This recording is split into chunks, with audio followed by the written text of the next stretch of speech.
Hello, everyone, and welcome to CSM Mastermind. My name is Andrew Marks. I'm the co-founder of Success Hacker and our success coaching training program. We're back today for our monthly live webcast focused on discovery. This free learning event is brought to you by Success Coaching, the world leader in customer success professional development training with more than 6,000 graduates globally now. Our popular virtual boot camps run monthly. We offer a 12-week coaching cohort 3 times a year, with our final cohorts of 2021 beginning in September. We have an accredited online CSM certification program and a number of standalone courses, all taught by industry experts. You can find out more about our training programs at successcoaching.co, and Ashley will drop a link into the chat right now. For those new to this series, this is a live and unscripted discussion where we dig into a single topic that's relevant to customer success. This is the only script that I use. Everything else is a free-flowing exchange of information, ideas, stories, examples, and best practices. We aim to pick topics that are going to be practical and useful to the broader customer success community. So I encourage all of you to suggest topics or panelists for these learning events. I'm also always looking for people to join me one-to-one on my Moments of Truth podcast. So if you've got ideas or something to say, reach out and connect with me on LinkedIn and drop me a note. I respond to every message except the constant spam sales messages that I get. The schedule for our upcoming events can also be found at successcoaching.co. Click on the events tab at the top of your screen to find out more. As always, we'll post a replay of this webinar along with a transcription on our website early next week. Now, there's a lot of thought leadership out there, along with a lot of theories about how to deliver customer success. The Mastermind series allows us to focus on the practical and give you real-world advice, best practices, techniques, shared experiences from those out in the wild that are practicing customer success on a daily basis. And to do that, we invite 3 panelists to join me for a roundtable discussion. These are people who are great at their craft, and we ask them to share their experiences and their perspectives. Now, this learning event is for you, and we will be taking questions. Now, get ready to use that Q&A functionality at the bottom of your Zoom window to ask or upvote a question. We also have Tracy monitoring LinkedIn Live, so any questions posted will be relayed to us as well. And please remember to use the chat for commentary, not questions. Now, without further ado, I'd like our panelists to introduce themselves to y'all, talk a bit about who they are and what they do. Let's get started as usual in alphabetical order with James. Hello, everybody. My name is James Fisher. I'm currently the Senior Manager of Customer Success at a fintech startup called Phoenix. Been in the customer success biz ever since graduating university almost a decade ago. And I can honestly say every day is a school day in this industry, always learning more, always on the hunt to gather more knowledge and improve those best practices as well. Excellent. ABL, always be learning. Thanks, Yes, James. sir. I was telling my daughter that on the way to school today, how I learned something every day. Every day. Marie, you're up. Hi, everyone. My name is Marie Vlad. I am based in Miami, Florida, and I started my career in customer success about 3 years ago, originally in New York City in real estate and prop tech startups. Now I am a senior strategic customer success manager at a fintech startup called Glia.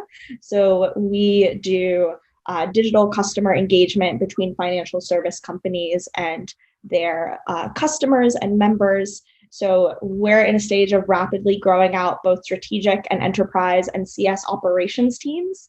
So if you're interested in digital transformation, let's definitely chat. Awesome. Thanks, Marie. And finally, Michael. Well, pleasure to be here. Michael Buccellato. I've been in enterprise customer success for just over 6 years now.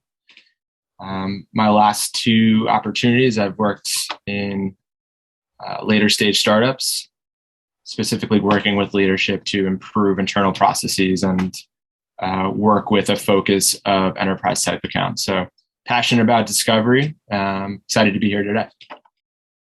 Awesome. Excellent. Once again, we all appreciate your time today. So now let's get to the topic.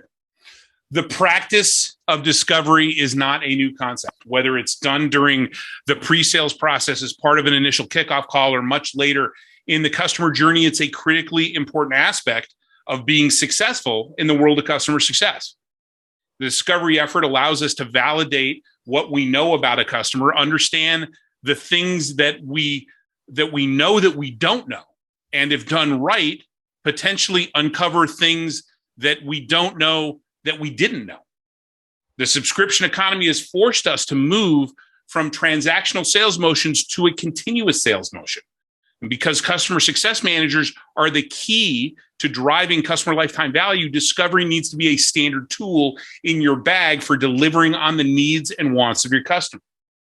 So let's get started with this conversation. Talk about what discovery means in your world and why it's important. So I'll jump in here. At Glia, success discovery is an ongoing process, something you're constantly doing in every time that you touch the customer. You're trying to learn more. And I think it's great because it establishes two really important goals. One is establishing rapport with the customer, showing them that you care and understand their business. There was someone who told me early on in my career that nobody knows how much you know until they know how much, or nobody cares how much you know until they know how much you care. And establishing that type of relationship as early on as you can in the process makes it feel like it's not always just a business transaction where you're asking questions and filling out Salesforce. You're asking because you care about helping that individual, you care about helping their team and their business. And when they build that trust with you, then there are so many opportunities left to be uncovered. And when people think of discovery, they think, oh, I'm going to discover things about the customer. But what you're talking about is discovery is a valuable piece of building a relationship. Hey, I'm interested in what you're doing. And by the way, I'm listening. Exactly. Yeah, I would piggyback on that. It's so important is because you're using it across the life cycle of a customer, even pre-sales, right? So that's why it's really important to hone your skills around discovery. And I think one of the more not talked about pieces is delivery. So how you deliver discovery, the questions that you ask, your tone of voice, those are the things that I try and focus on and leverage tools like Gong or Course to go back and try and improve my delivery. Yeah, I like that. Always be learning. We were just talking about always be learning. So using tools to figure out, hey, am I delivering this right? Am I asking the right questions? Am I setting the right tone? One of the things that I've tried doing fairly recently, actually, is we in the pre-sales process we ask that the ADRs and the AEs uncover what is the prospect's mission and vision. What are they trying to achieve? Why are they doing it? What is the journey that they're on? We capture that, and then when we have the success handoff, we can validate that, and we share the Phoenix. We share our mission and our vision, and I think that really helps resonate, or it really resonates with customers and sets us up on the right foot. To Phoenix, our vision is pretty large. We want to enable every company to become a fintech company. It's pretty grand. It's pretty big. Vision should almost be unattainable. It's that moonshot goal you want to do, and that really opens up our customers to say, oh, well, no, what's my vision? And they want to share that with you. And I think that forms a really solid bedrock for what should be a very sort of fortuitous, copacetic relationship for many, many years to come with that customer. Yeah, Go ahead, Michael. I would even jump back to kind of what Marie was talking about, is that outside of just discovering potential company information, I think it's important really peeling back the layers and trying to discover motivation behind behavior. Why that specific person in that role is motivated to achieve a certain outcome, right? So it's really being able to effectively pull back those layers, try and understand who they are as a person, what they care about, what they're trying to achieve in their role as a XYZ. So that's really, I think, something that might not be thought about is what does that person actually care about, and how can I use discovery to try and find that out? Well, that's the with them for that. That's their with them, right? That's what's in it for me, and that's a key for us, not only to make sure that we're achieving the desired outcome of your key stakeholder, but these days we potentially even need to get down to the individual user, right? If we want to drive adoption, we need to understand, or we need to we need to help them understand what's in it for them. Absolutely. I would also add that this really helps with champion building. Asking someone, what are the metrics that you're reporting on? Like, how is your performance measured? What is your leadership looking to see from you? And if you can position yourself as helping them reach their goals, not doing so on their behalf, then that really, really is going to, pay dividends in the end. That's a great nugget right there. I'd be surprised how many times I hear from the leader that I'm talking to, the surprise that they have when I ask them, how are you measured? Right? What do what outcome of what we're talking about right now would be best for you personally? Yeah, I like what Michael and Marie said about the sort of peeling it back, right? And I was saying, get the vision, get the mission, get the organizational rundown through the needs of the executive sponsor, then the power user, the champion, and then the sort of everyday end user. And if you know what makes them tick, that's going to help you get everyone's end results, and it will stack up. And I think if you have, once you've built a really good relationship, Marie and I, we're in fintech, money makes the world go round. If our end users are compensated for an end goal, what's going to get them that bonus? What's going to get them to take their family on that Christmas trip, get them the good Christmas presents this year? If we know that and we can help them achieve that, we should have a champion for life at that point. Yeah, exactly. And that is, it's something that has followed me through my career. When I'm dealing with customers, trying to figure out, okay, what's in it for you individually, and how can we, as a team, as a vendor, as an organization, make you look like the smartest person for bringing us in to solve this problem? Yeah. Also, I believe that you need to earn the right to ask those questions. So I think as James talked about, Marie talked about, that kind of internal transfer of information and data, and being able to re-articulate that to the customer and summarize it to them. Here's what I know so far, and as a result, that's why we're speaking today. So being able to summarize all that information helps you build that trust, be able to ask those type of questions, because humans inherently, they don't like being asked questions, right? How are you measured? It might be, especially for someone you just meet, right? It's kind of like, why would I tell you that? Well, they don't want to be interrogated, right? But that's a really good point you bring up, is how important it is that we especially lead off this new relationship, not asking them the same questions that they've already answered. Discovery is, you should not be spending your discovery, trying to get answers for questions they've already answered to your sales team. So when you have that type of challenge, when you've had that type of challenge where you're not getting enough information from your sales organization, so that you are set up for your own success with a customer, how do you deal with that? I think this plays into what Michael or James said earlier about peeling back the onion. And I see one question here that's kind of related, where how are you measured is asked more than once or in different ways. I try to do that. I try to ask the same question, but in different words, to see if the answer changes. And there's one strategy where you want to ask a question 5 times, or you want to have back and forth a bit, because that's how you get to the real meat of the answer. What people say for the first time you ask can sometimes be very surface level, or they're maybe not thinking about it as deeply. So you kind of want to dig in there, not in an interrogative way, but more coming from a place of curiosity, where you're just trying to understand more and you're challenging them a little bit, but always keeping it from a place of just trying to get on the same page. I want to help you. I'm new to, your business the best here. I'm new to the team. What else can you tell me? Or why is that piece so important? Those kinds of prying, digging questions. Yeah, the 5 whys is a great technique to be able to to peel back the onion.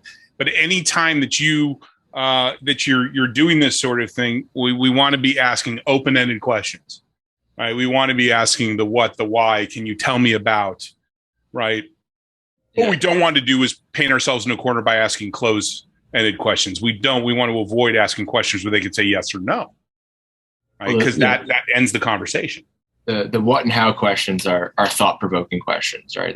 It's going to give them a second to pause and kind of map out what a solution would look like. And so instead of you explaining something to them, I would encourage you to try and ask that in a question format.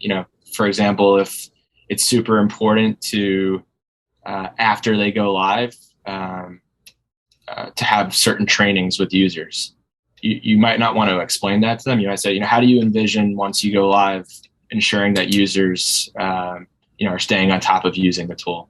And then they might come back and say, well, what would you suggest? So at that point, they're giving it back to you to be able to explain to them rather than just go right into explaining. Use a what or how question instead of explaining something to them. Would you agree that two of the top skills that you need to apply with discovery are active listening and using the right open-ended questions? Absolutely. Andrew, I'm a big Chris Voss guy. I think labels are an extremely effective tactic to information gathering. So basically just calling out a verbal observation. And, it seems like you have an idea of what metrics would be important to you in a curious tone. You're going to get a lot more out of them than just asking them straight up, what metrics are important to you? Yeah. And that's where we have those opportunities. Chris Voss, in his book, Never Split the Difference, which I talk about all the time now because it really is a great read. Those black swans, right? Because if we're not opening up that channel of communication, if we're not being curious, we're not going to have the opportunity to uncover those things. When you ask somebody that, questions in that way, they tend to open up more. And that's where the black swans pop up. You start understanding things that you didn't even know you didn't know, right? Business relationships are information gathering process. So it never ends. The more information you have, the better you're equipped to help deliver on the outcomes that they're hoping to achieve. So it's continuous, as Marie said before. You should be thinking about ways to continue to gather information at every touch with the customer. Yeah. Now, but back to my original question, because we kind of diverged there a bit. And what advice? Let me frame it a different way. What advice do you have for people that are struggling to get enough information from the folks in the sales process, so that you can look like you have your collective what together when you get on a call with a new customer? I think the answer that we discuss here is probably going to help out Stella in the Q&A. I think she's asked, how do you create collaborative partnerships with sales, AEs, and product teams? And I think, you have to make it important to them as well. You have to have them have some level of accountability for the success of this. And I'm sure we've all worked with teams where sometimes something comes over from sales and it doesn't come over with maybe the thought or the debrief that you were expecting. We know the questions that we want to know. And so I think if we're able to work with leadership cross-functionally, we can provide a template for that handover so that everyone feels like it's a productive use of time. And just like customers, our AEs shouldn't have to repeat information that's already readily available. So we should be able to know as CSMs, okay, what can we glean from Salesforce, from the opportunity, from all of those notes, so we can fill out. We at Phoenix, we've built an internal handover document. So there's a template. We have an internal handover meeting and an external handover meeting. And the account executive shows up to the internal handover meeting. They give us, so we have something called the DART, the Deal Approval Request Template. They fill that out. They share that with us. They send over the services agreement, their website, and they give us a rundown. And then we fill out the template with a blend of information from Salesforce and more of the sort of subjective information from the AE, which kind of to Andrew, what you were saying, and Michael were talking about the other day, is the detractors. One of the questions on the template we use is, who was the sticky wheel? Who was the red flag? What were their concerns? And that way we try and uncover that as soon as possible. But it creates a smooth meeting where everyone knows what we're doing in that handover meeting. You don't come and be like, what do they do? What's all this stuff? We discuss and we say, what don't we know? Is this valid? This is right. And it's exactly the same as when we have discovery meetings with a customer. That's a great call out. The detractor call that we talked about on Monday. It's, people think, oh, I just need to understand X, Y, and Z. What do they buy? What do they, how much are they, who are the people? It's so important to understand the personalities of the folks you're dealing with. You go in armed so much better. What is their personality? Are they a promoter? Are they a detractor? And if sales is doing the job that they're supposed to be doing, they should be able to grab that. They should be able to be tuned into that type of information, that they've gleaned from the sales process. So I love that.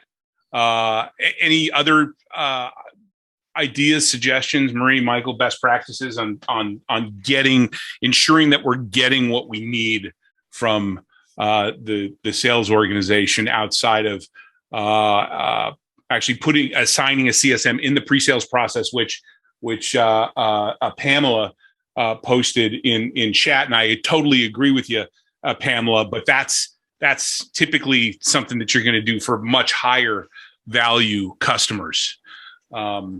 There's a cutoff though, where you can't always have that. Absolutely. We do a whole sales to success handoff meeting where we bring both the pre-sales and the post-sales teams together before we speak to the client. So that's where we're talking about, okay, what were the biggest hurdles during your sale? How did you overcome them? What nuances should we keep in mind that make this customer different than our standard?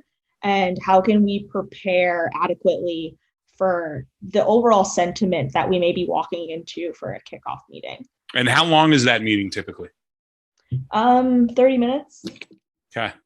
Yeah, some sort of formal transfer of information. And the better prepared you are, and the more the more structured you are in the meeting, based off of my experience, I try to get that down to 15. Salespeople don't want to be sitting on TOI meetings, right? They want to be out hunting, and we want them to be out hunting, right? So we need to reduce the friction of getting the information. One of the other suggestions that I have is make sure that they understand what you need, not just what you need, but why you need it, why it's important, right? Just like, and why and if possible, why it's important to them, right? Here's your with them, right? Michael, you got anything to add?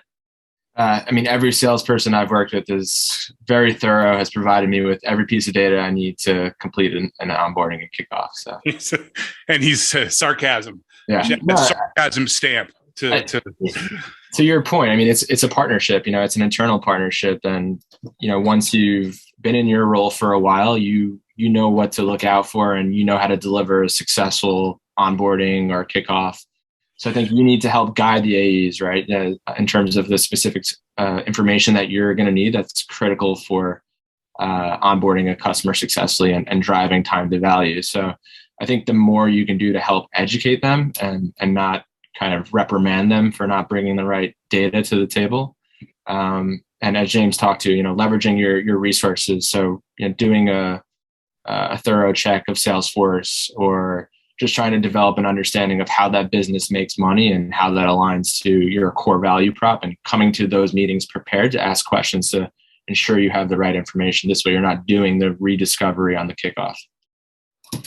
Yeah, I think a key with them for the AEs is they're going to have prospects. They're going to need a little extra something to get them across the line. That little extra something is going to be a happy customer.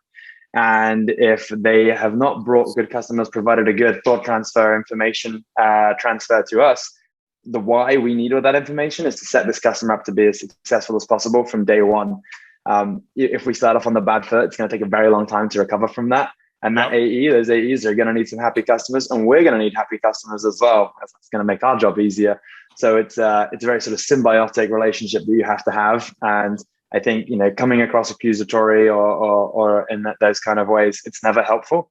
And I've seen plenty of times where CSMs have not read the brief. They've not gone into Salesforce. They've not done their job. So it's very much on everybody involved to do what, to do their part to make sure we have the best handover. And I'm gonna challenge you one of my friends and colleagues on here, Gala, she's actually listening. She in a moment of truth that we recorded, talked about how it's not a handoff, it's a handshake, and it really is a handshake, right? We don't want people to think they've been handed off, right? It's a handshake from one organization, one team to another team, right? So I love the handshake concept. Yeah, she got a little shout out in chat. I'll go and edit my templates and meeting titles as well now. Thanks, the handshake. There you go. Yeah. We're switching to that. Much nicer way to look at it. It is, and it's not just a much nicer way to look at it from the customer perspective. It's a much nicer way to look at it from your relationship that you have with sales. And I sound like a broken record, but because I talk about this all the time, but it's not just about building that relationship with our customer. That's critically important, but we should be able to use the same tools, the same techniques, the same approaches to understand what is your desired outcome, account executive, what is your with them, and how can I frame my asks, my requests in a way that benefits both of us, and is going to be more receptive to you, right? And that's, customer success is a team sport, right? And we need the team. We need to succeed as a team. So how do you? And we got some questions. Remember, we're here for questions. So, and we're going to stick around until 1:15. So if you can stay and you have questions, please ask them, because we want to get through as many questions as possible. And I know that one of the questions was about a template for asking the right questions. So I want to jump into that, because that's one of the topics I wanted to talk about. How do you prepare for a discovery conversation, right? Is there a particular framework that you like to use within your organization or within your book of business?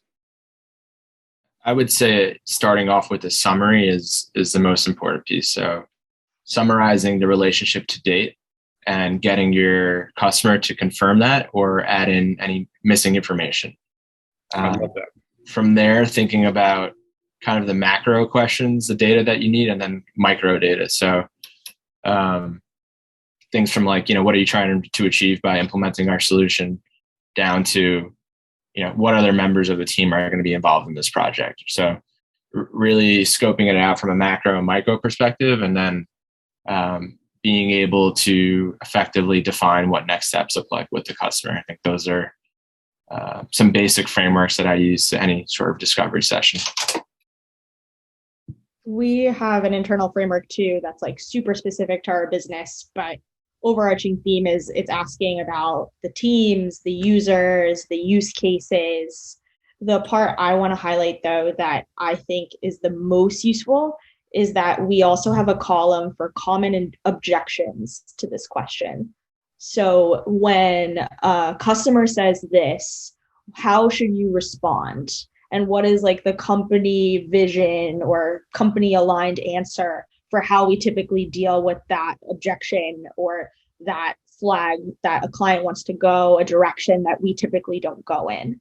So that is like an ongoing, ever-changing document, where if we hear more objections in the field as all of us do our discovery, we bring them forward to our team meetings and say, how is everyone dealing with this? Or has anyone encountered something new? And what has worked, so that we can add it to the doc? This is probably going to feel like I'm putting you on the spot, Marie. Okay, let's hear it. What example can you provide to us, and how would you dissect that? If you were to ask a question to a customer and they were to give you an objection, break it down for me how you would respond to them. So whatever the objection is, I do a little strategy where I play dumb and curious, like, tell me more about that. I haven't heard that one before, even though I have. I am going to act like it's so out of the ordinary that we need to dig deeper, because it's not going along with expectations. So that's when you really, really get into the challenging part of the discovery. Like, like walk me through your thought process of how you think this would go or what made you arrive at that conclusion. And then you kind of take them through a journey of mutual understanding. Like, okay, I'm not quite following. Or if I were the end user, if I were to put myself in the shoes of the person going through that experience, I would think this, or I wouldn't quite have that same idea. So you're kind of helping them work through their own ideas, and then maybe you reach a mutual understanding of like why that objection isn't valid and they should take your recommendation. Yeah, I like that. I like that approach. And you mentioned that list of common objection handlings. What I like about that approach, though, is that it forces you to practice active listening, right? Because one of the risks of having this list of common objections, you can't show up not knowing what's on the list, right? And sit there and go, oh, they're starting to say this. I got to go scan for how to respond to it, because you unplug. You're not listening, right? You're not listening fully when you have something like that up. I think it's a great tool, but it's something that you need to use for prep, not having there on the desktop. And then your practice of doing the whys. Help me understand. I'm going to, okay. So what you said was, restating what they're saying and helping guide them. It forces you to continue to active listen. Exactly. I think what you alluded to is great, right? You want to dissect it, because peeling back those layers, really try and understand what the objection is, not just responding with what it says on your objection list. So yeah, it seems like there's a reason you might be asking that. Right? Yeah, trying to dig a bit deeper into understanding the core of the objection. I think that's what you just articulated is really something that and we all fall victim to it, right? Is we want to give them an answer right away, but the more you can slow down and try and, as Andrew alluded to, listen to them and really start to dig deeper into what the problem actually is. These tools, these lists, inventories of even like when we talk about building success plans, inventories of the most common measures of success, yada, yada, yada. It's not for you to be using when you're talking to the customer. It's used for prep. It's used for follow-up, right? And you want to be, and a big part of successful discovery is prep, right? So let's talk about preparation. What do you do to prepare? Besides the standard stuff, I got to read stuff from what in my sales opportunity. James, how do you go beyond that to prepare for a meeting, a kickoff, a discovery session with a new customer? Yeah, we recently implemented across our entire revenue team. We read the book by Darius Lahutifad, Always Be Qualifying, and he has the MEDIC principle. We've implemented MEDPIC. We added a P in there, so we have metric, economic buyer, decision maker, decision criteria.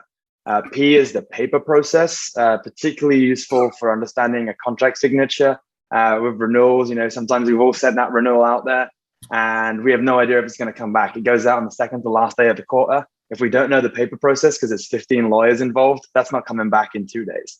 And then identify pain and then champion. So, ideally, in a perfect world, Michael's experienced only perfect data transitions from AEs. The MEDPIC, we have MEDPIC for every customer when they've handed over to us. If you implement something like that when you've already got a book of business, you have to be creative about how you create sort of a nice talk track or a script, a conversational way to get that information. You don't go, what are your metrics? Who's your economic buyer? What's your pain? You've got to be able to ask the probing questions, use active listening to get that information.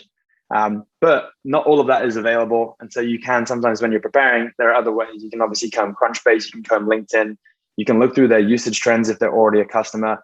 With that new customer, though, it's obviously hyper important to really dive into the data you've got available to you. And I think we've covered it. I don't want to repeat what's already been said, but customers don't want to be asked the same question. They've been asked by an ADR probably 5 times if they're vetting a new product. They've been asked by 5 ADRs, 3 AEs, and now they've been asked by a CSM. That makes us look like amateur hour. We want to come and say, hey, I know all this information. Is this still good? Are we still hot? Like, let's go. That's what they want to hear. And they want to hear your action plan for what you're going to do with that. One of my favorite things that we also transfer as knowledge is we do why anything. So why are they looking to change? Why us? What set us apart from the competition? Why Phoenix? And then why now? So we understand the urgency behind it. We've just signed a massive client and we don't want to have them go through the negative experience. Right. Cool. We've now got then you peel that back and we get let's use our 5 whys on there and get a true desired outcome versus just nobody buys a platform or a tool just for fun. They buy it to achieve something because something isn't working right now.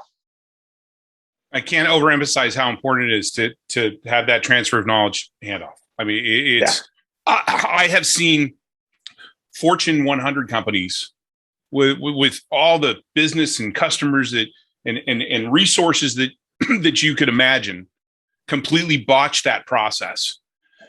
And the only reason the customers are sticking with them is because of their logo, because of their name. But that's not becoming enough these days, especially in the subscription economy. And I've seen tiny companies that are where people wearing multiple hats actually absolutely nail that handoff, absolutely nail that transition, and just they look so impressive to those customers. So I can't overemphasize how important that is, and how important it is. If you are not getting what you need to be the one that's making the first move and asking for what you need and explaining why it's important. Why it's important for you, why it's important for them as account executives, why it's important for the customer, and ultimately it's what's most important for the company.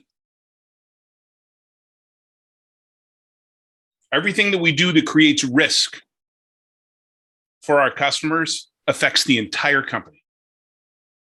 When we talk about preparation, I think it depends on where they're at in the life cycle and what you're trying to achieve with the call or the meeting. So yeah, I have a pre-meeting prep form where the first title is the goal. What's the goal of this call? Are we trying to gather more information? Are we delivering an ask? Are we delivering bad news? And things like, what's the best case scenario? What's in it for the customer? What's at risk if they don't do it? The next part of it is who's going to be joining. So the audience, what do they care about as the director of whatever? What do we know about that person? What's going on with their business? And then the last piece is current challenges, priorities, and projects. So any other context that would help us on that engagement. Like, that's how I would prepare for a call, whether it's a monthly strategy meeting with a customer, if it's an EBR, if it's a kickoff meeting. I think this form is agnostic to wherever they're at in life cycle. And do you prioritize the questions? I like to show up with a couple of questions that that I want to get covered, a couple of topic areas. Do you go through that process and prioritize what's most important on the docket for today?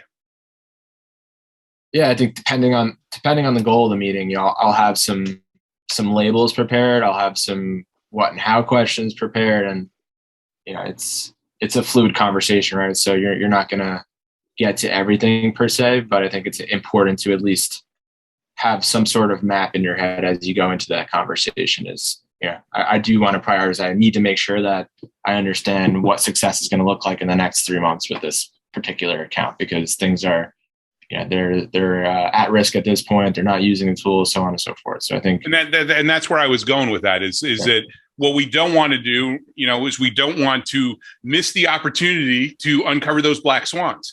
And we end up doing that by trying to artificially cut off a conversation before it's time. And we do that because, I got this list that I got to get through.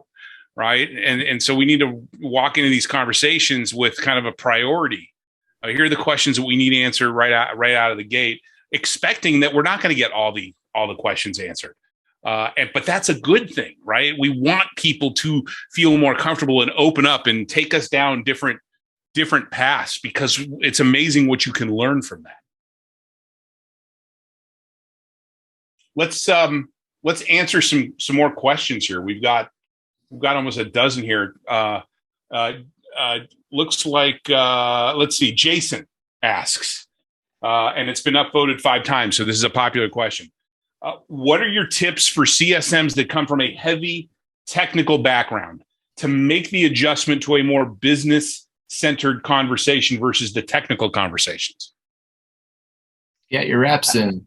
That's it. I was about to say you got to get your at bats, and you got to be in that uncomfortable zone. And I think I started off as a implementation manager / CSM, so it was a more technical role, and it was you sometimes had to pivot that hat and change that hat, and sometimes you got too technical in the weeds, and you've always got to remember, like, back it up. Let's get more high level.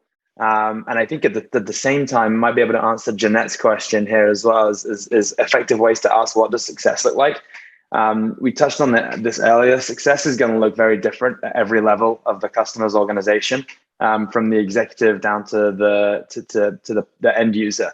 And I think once you understand what success looks like for all of them, then you can build what does true success look like, because the desired outcome is going to change for every different individual. The desired outcome for the end user is, I want my day to be easier, and I want to be reprimanded less by someone for doing a bad job at something. You go one level up, it's, I want my team to be more performant. I want to hit my quarterly goals. You got one level up, executives, they just want the thing to work, and they want the thing to do that. So I think once you kind of understand all of those, you can pivot a little bit out of the technical day-to-days, and you can really talk about at every single level, what does success look like, and really start focusing on the business goals. Not just understand them, ensure that also in that process, you're determining, are we in alignment? Right? Yes, and that's something we want to do early, right? Yeah, because if you might have the desired outcome in month 1 might change at month 3. And then if you don't have a conversation with them for 6 months, you turn up to a renewal call. Hey guys, fantastic year. We've achieved everything we wanted to do from when we set. And they'll be like, James, no, our outcome changed, but you never asked, and we're not going to renew. So that's why it's like, always be qualifying. You've got to keep going, because the outcome will constantly change. I would add to that too, is you can always follow up that, because that question is extremely broad. What does success look like to you? You could always follow up with, and the reason I ask is because, and you can say, from 3 months from now, I want to make sure that, when we chat, we are aligned to your goals and metrics and so on and so forth. Whatever it is that you're looking to pry out of them, that will help guide them to answer that question more effectively. And it's, if you're using success plans, your success plan will evolve over time based off of what they're saying. Okay, we hit that milestone. Great. All right. What does success look like for this next milestone? All right. Gives us a tracking mechanism, we're going to put a stake in the ground here. Okay. Now we're going to move up, and we're going to do all these actions, these activities to get us to that next piece. Right. It's all about a journey. In our training, in our 101, the first module, we talk about a journey from San Francisco to Pennsylvania. And there are all these checkpoints along the road. And you have a plan on how to get there. And success is not just achieving the desired outcome, but the way in which you want to achieve that desired outcome, the customer experience, right? Maybe I want to take the long road so I can go visit the Grand Canyon. I can go up to the Black Hills of is it North Dakota, South Dakota, whatever. But that's the experience I want to have. But we constantly need to be checking in and making sure, are we going to the right place? All right, now that we're there, where do we go next? I'm sorry, go ahead, Marie. Yeah, I just wanted to say, I think it also brings the stakeholders' heads back into the game. Yeah. It's basically reminding them that I cannot execute on this plan by myself. This is for your business. This is for me to help you execute on this success plan. So if they might have lost motivation or lost alignment along the way, or something has been deprioritized, this is a way to get them back in and saying, okay, like, from my perspective that I may not have shared with my CSM yet, what needs to be done and how do we need to readjust priorities or actions? Yeah, I think what I'm about to say too, actually answers Wendy's question around how much do you reveal about your motivations. I mean, I think it's equally as important to articulate what your role and responsibility is. And how I always do that is to tell a story about a personal trainer. I mean, you might be in the gym with me 3 days a week, but those other 4 days of the week, you need to hold yourself accountable. So it's kind of that partnership, how you describe what a partnership looks like. And like you said, putting it back on them to understand I'm only one piece of this. In order for you guys to be able to achieve that successful outcome, you need to do this. Oh, and I love that analogy. I want to take that analogy a step further. That trainer is going to give you guidance on the exercises and the number of reps and what to do, but you actually have to do it, right? So we are guides, we are Sherpas, we are trainers that are giving you a roadmap to where you want to get to. I want to lose 30 pounds or 20 pounds in 3 months, which I constantly want to do. I want to lose 20 pounds in 3 months. I'll go to a dietitian. She's going to say, okay, here's how you can do this. I go to an exercise coach. Okay, here's exercises you should do, but I got to be the one that does it. And it's the same thing with our customers about getting set up and getting onboarded and driving adoption. We provide them with what they need to help drive that, right? We have lots of different tools in the toolbox, right? But we are there to assist.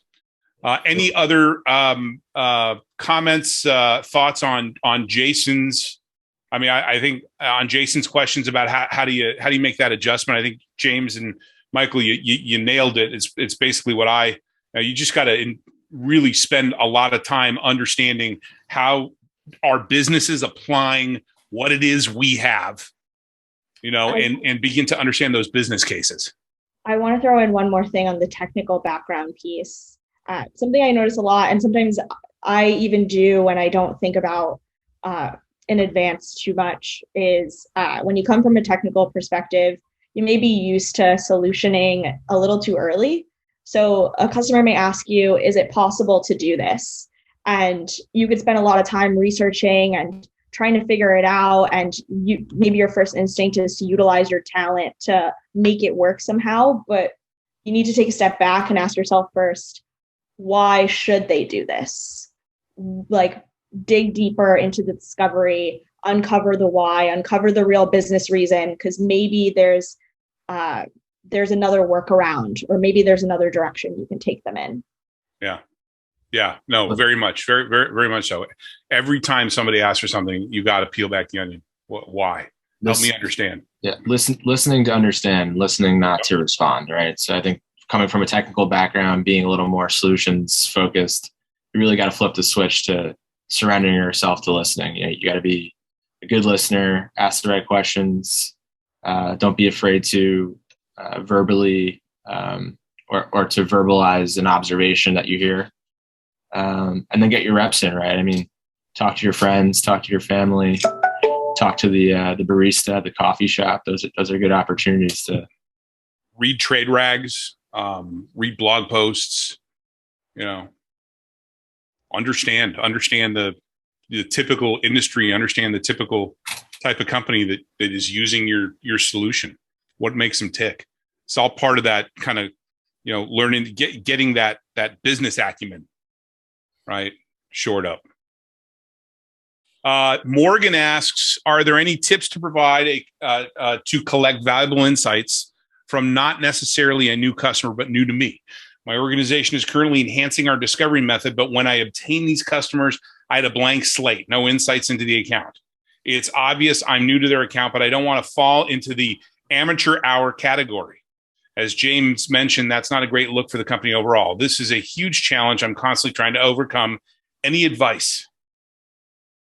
I would try and start off with a summary of anything that you know, because inherently humans love to correct you, right? So even if you're completely off, she's going to tell you the right information, or the customer's going to tell you the right thing. I think what also plays into your advantage is that this is a good opportunity for you to learn, right? You can always say, hey, I'm new to the account, new to the organization. It might seem like I know nothing about your account, and then just deliver some questions. It's a ripe opportunity. A new relationship is a good opportunity for you to gather information, even if there's nothing in your database or there's no resources internally that can glean a light on that. I think the other part is it's inevitable. It's going to be uncomfortable, and I think you come with your hands open, and it's kind of ties to Wendy's question about knowing yourself personally. I think you got to share the why of why you're coming to ask them for this, and give them the reason of why them sharing this information with you is going to be helpful. But also, like I talked about MedPick earlier, having a conversational framework to get to the bottom of that. whilst always pivoting it back to how understanding this nugget is going to help you be successful. And so by sharing with me, it's going to be helpful. And if you come looking, pretty humble and appearing vulnerable, I do think, everybody does deep down want to help other people get better. And if you're saying this is going to help me do my job better, which inherently makes you do your job better, you start to uncover like my motives, like deep down, right? Our motive is to get them to renew or to get them to buy more. But that doesn't happen if they don't achieve their desired outcome. And we have all the other things we have to do to achieve that. So ideally, our goals are the byproduct of us doing a really good job at the start. But I won't lie, I've been in some awkward situations. You say like, I'm new here. I'm going to help you, but for me to help you, I got to know some things. And unfortunately, I don't know anything right now. So let's get to it. And, if you make it about them, hopefully they'll want to tell you. I think this is also a really good moment to uncover your motivations in a really personal way. Like, hey, you've worked with CSMs in the past. I know I'm new here, but my goal is to make sure that you're getting the most value out of your contract with us. So I'm not here to sell you things. I'm here to help you understand the product, the service, find other ways that you could use it and have it be helpful to your operations. If you end up deciding that you don't need this specific feature, that's okay. That makes sense. You know your business the best, but I'm here to help you understand the pros and cons so that you make that decision. That way it turns into like every time we meet is a learning process. They'll anticipate that this is a discovery conversation that's ongoing, not always just a business transaction.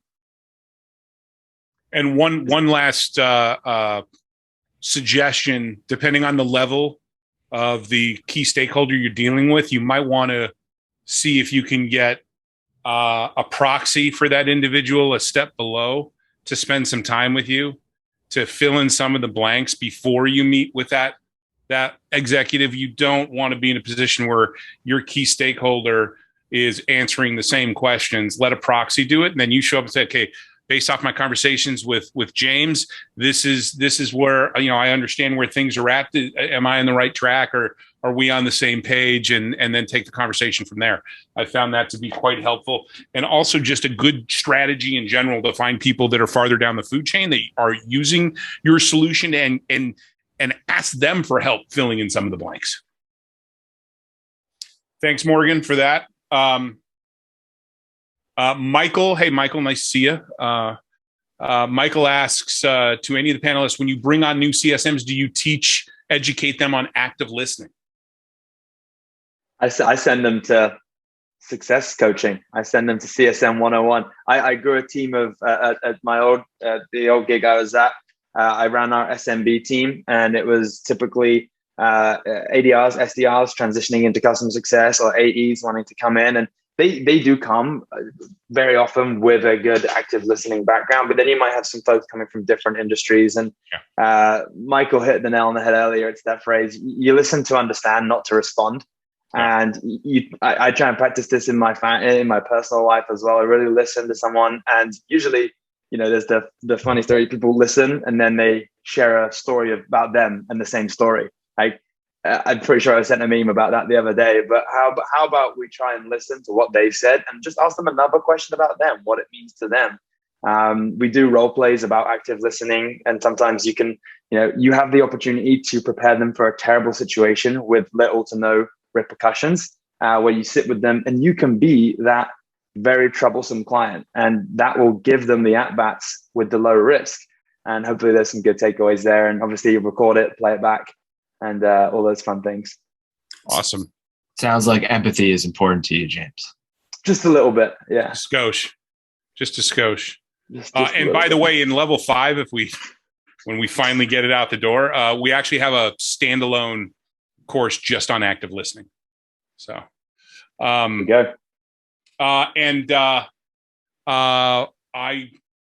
just want to let you all know, Michael has a customer call here that he's got to hop off for in about 3 minutes. Customers come first, even when we're doing a CSM Mastermind. So I just want to take this moment to thank you, Michael, for the time that you spent with us today. It's always good to see you. Yeah. And we'll definitely have you on again. But we're going to stick around and answer more of these questions for anybody who wants to stick around and listen. So let's see. Next, Stella asks, any ideas on how we can rephrase QBRs to be more customer centric? I personally, the QBR needs to be. It's all about. And by the way, I don't like using QBR. I don't like using quarterly business review. You're forcing a cadence just by calling it that. I like to call them executive business reviews or enterprise business reviews or what have you. But that it should be all about the customer. Yeah, I think someone was. Oh, sorry, Michael, you go, mate. Michael, go ahead. I'll give a quick thought on it. I think it depends on the priority of the account, and if it is a strategic account, there's a lot of planning that goes in there. It's leveraging your champions. I would leverage some surveys and questionnaires to understand and gauge where you're at. This way, you can actually spend a bulk of the time on those business reviews, discussing actionable stuff and what next steps would look like, rather than presenting that data to them on that call. So I think that the best use of your time is to do all the prep work with your champions to build the presentation, to get the information you need so that you can have a fruitful discussion with them on it rather than present them with that data. Yes. Agreed. I think one thing that, it's again, like the simple things, change the wording, executive business review, customer impact review, all of those fun things you could change it to. We at SciSense, we did a really fun thing where we almost put it back onto our champion, where we work hand in hand, work hours and hours and hours, prepare it with the champion, because we're not trying to make us look good. We want to make our champion look good. We want to make our champion's use of our product look good. And so by talking less about, what are the metrics that, like, oh my gosh, wow, look how many queries you've ran, or look how many fun new visualizations you've used. We work with our champion to understand what impact was actually driven and then present that to their executives, right? We're trying to impress them. We're trying to make our champion look good. So we should do all of the legwork. We build the foundation, we do all this, and then our champion is the person that comes on and cuts the red ribbon and unveils the brand new building. So I like that approach. It does involve a lot of work, and you have to have a very bought-in, invested champion. It doesn't work for everyone. It doesn't work for every tier. You obviously want to adjust for your SMB, your mid-market, your strategic, and your enterprise as well. Yeah, but your business your business review needs to be about the customer. It's about them. Yeah, it's about them. I did a consulting gig before we launched. So it was 6-7 years ago, before we launched the company, and as part of it, they showed me their business review template, and it was first of all, it was like 17 slides. And it was like 90 minutes long, 90 minutes, 2 hours. And I said, well, first of all, you get too many slides. It's way too long. And you spent the first half of the presentation talking about yourself, right? This is all going to be about them. And the content needs to be, maybe hopefully 60, 70% of the content produced by them, not by you. So. I would add, if you have access to like quotes or like survey data, I love to throw those in and even start off with those. Yeah. It starts off on a good note and saying like, this is what I'm hearing in the fields. This is what your managers are saying or have told me that is their experience with the product. These are the pain points that are being identified by your customers, like our customers, if you have a B2B2C type product. And always saying like, this is your data. This is your feedback. These are your metrics. You've accomplished these great stats. I'm just here showing them to you. Any situation where you can help your customers serve their customers better. And even if you can find, if there's some sort of equivalent of a G2 Crowd or a Capterra where they're citing an aspect of what what your customer offers to their customers, and and it's positive feedback. That positive feedback is related to what you are allowing them to do or do better at. I mean, that's incredibly powerful.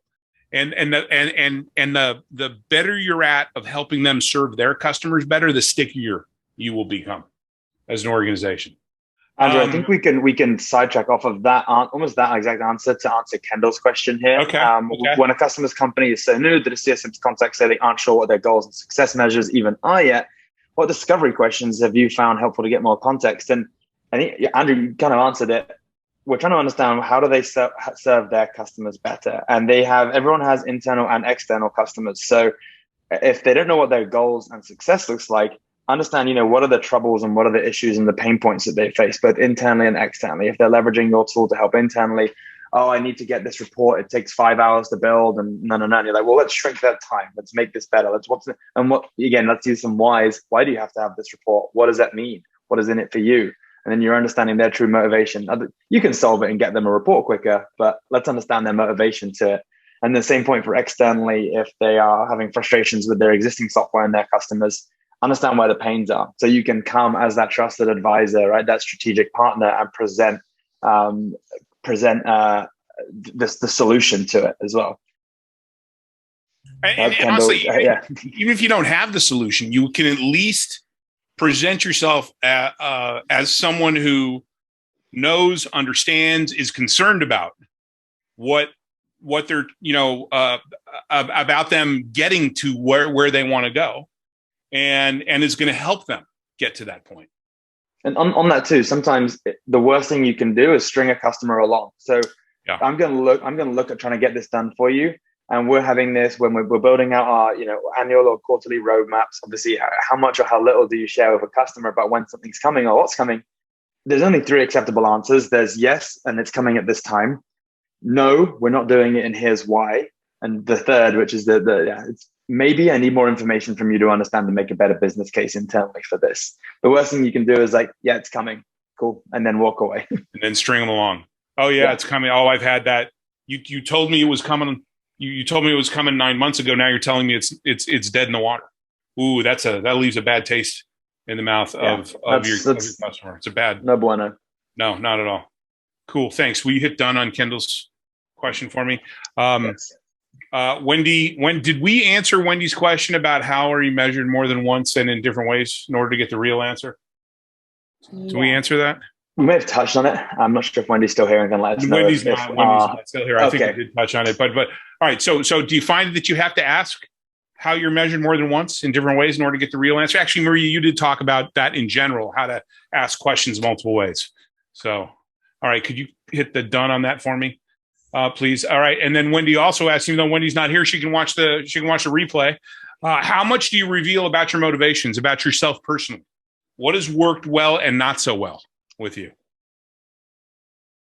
I've had some very good stories with some very strong relationships that I built in my first career. I was a CSM at the same place for 3.5 years. So I think that helps. You're a familiar face. They don't have a revolving door of new CSMs, and it does take time to build that trusted relationship. And there are customers where you can go to and reveal your personal goals. Like, hey, I'm measured on growth and retention. Sometimes when you're trying to get your company goals hit, you need to go to a customer and say, hey, I've got this great feature for you. I think you really need it. And I've been asked, like, hey, James, do you need this to get your goal? And I've honestly replied, yes. And he said, cool, let's take it on a trial basis and we'll go from there. Again, like, that has worked well in that very specific situation. I don't know how well that works across the board. It does put a lot of focus back onto you. So I think it's a very fine line to walk as well. But if your customer, they need to know your end goal, what's motivating you. So to have that relationship, I think it's got to be very transparent there. Well, what's motivating you is helping. Your job is it's in the name, right? This is customer success. My motivation is to ensure that you're getting value out of what out of this investment that you made. That's why I get paid. That's what I do. It's why I do. I think I'm here introducing, talking again, getting a little more personal. I like to bring in, what are my 5 love languages and what are my Gallup strengths. I love to win by positivity and by winning others over, and then acts of service and all that, and that in the love language. I genuinely get joy from those things, and I want to serve my customers. the byproduct is I hit my goals, I do all these fun things, and I keep my job, and I get to continue helping you as my client base.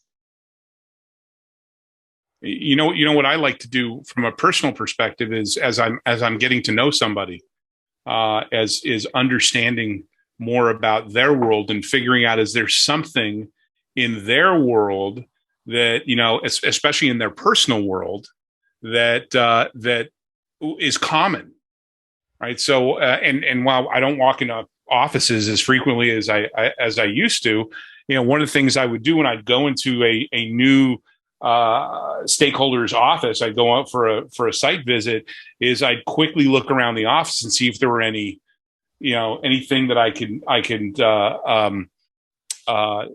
capitalize on. So one of my former customers at Wells Fargo, big golfer, and at the time I played a lot of golf.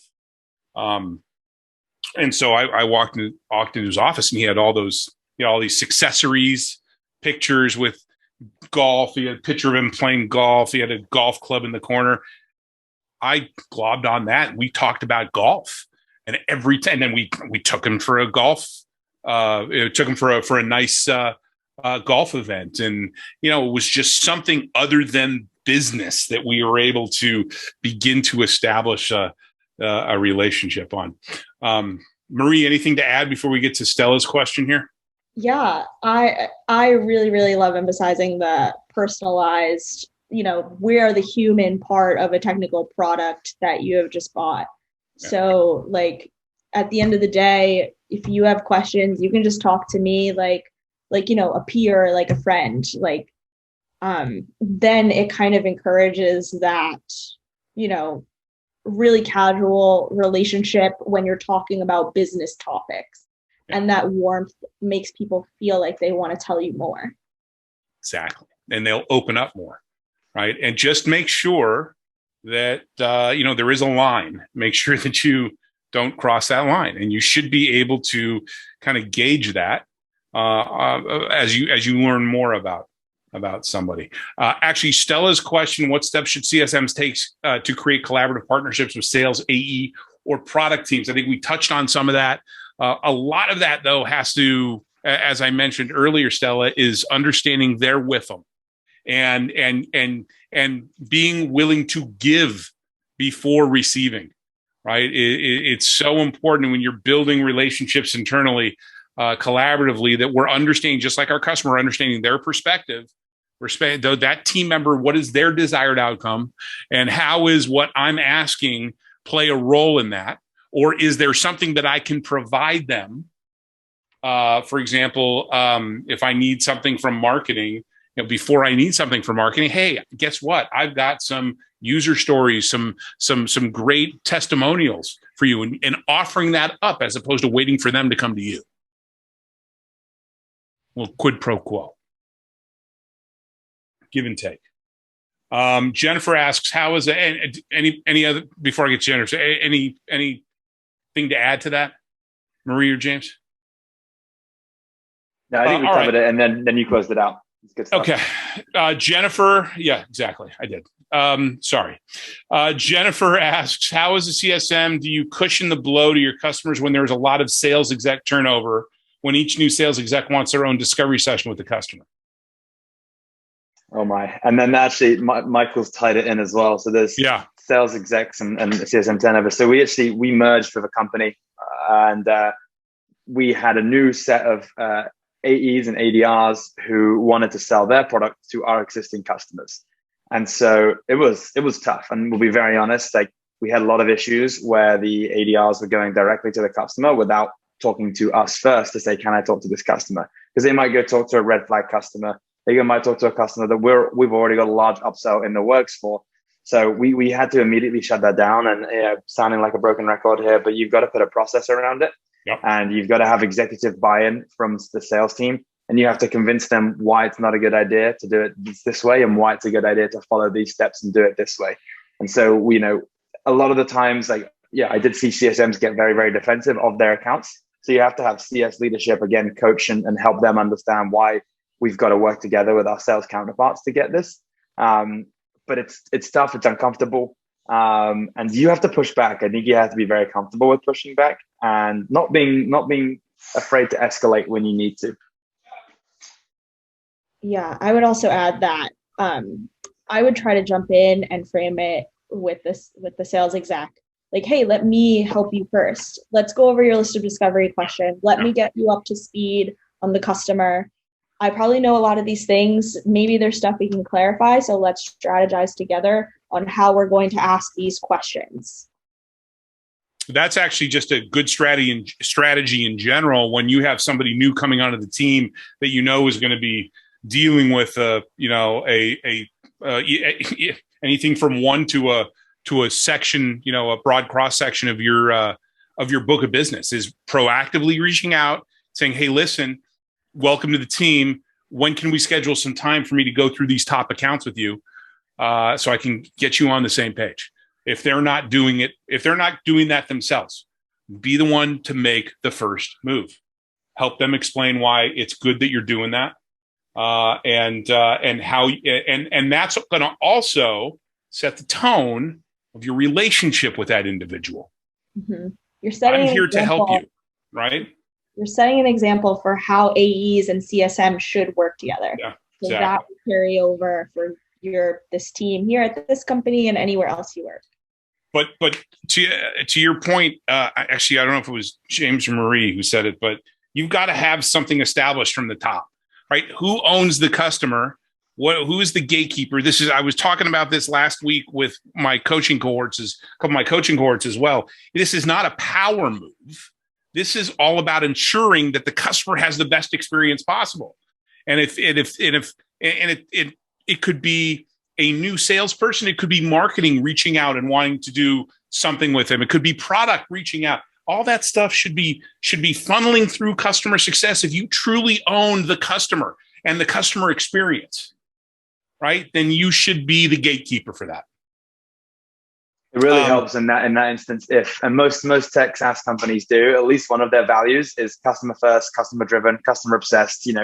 Switch out one of those words. And you can fall back on that and be like, this isn't customer focused. This is us focused. This is us obsessed. This is a sales team wanting to grow. We want to grow.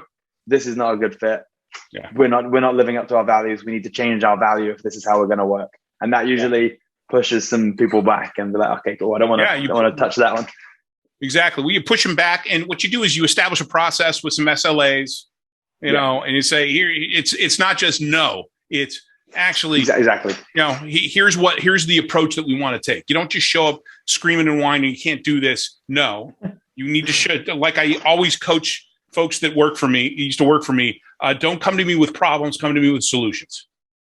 Exactly. And with that, we're at the end of our webinar. I think it went well, but it's not what I think. It's not what we think. It's what all of you think. So please let us know by posting your feedback on LinkedIn and tagging either myself or Success Coaching or any of my wonderful guests.